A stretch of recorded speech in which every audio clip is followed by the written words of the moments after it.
Serikali ina jukumu la kulinda mali na uhai wenu, lakini pia nyinyi mko na jukumu la kulinda mali na uhai wenu kwa kutoa habari zilizofaa kwa serikali, na sisi tukipata ile habari tunachukua ile hatua inafaa. Na nataka kuwasihi watu wangu wa mkoa wa Kaskazini Mashariki, tuebukane na kuwasaidia hawa magaidi ambao wanataka kuharibu amani yetu, ambao wanataka kutoa uhuru wetu, ambao wanataka kututoza faini. Kwa hivyo huyu adui ni adui ambaye anatudanganya kwamba yeye ni rafiki yetu. Yeye anasema ni Muislamu, yeye anasema ni rafiki yetu, lakini anasema serikali yetu ni adui yake. Niwaulize Rer Wajer,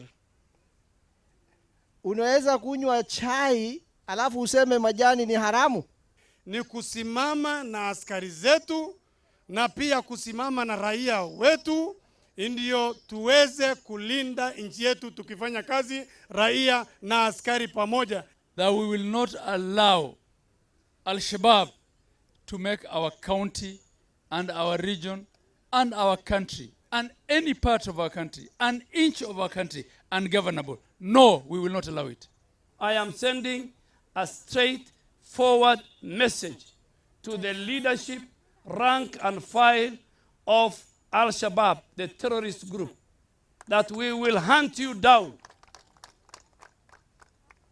using all the security apparatus under our disposition. We will protect the integrity, the territorial integrity and the sovereignty of our people. And as part of the Horn of Africa of IGAD, we will hunt you down in Kenya and in Somalia. And we will destroy your infrastructure. Na watu wetu wamekubali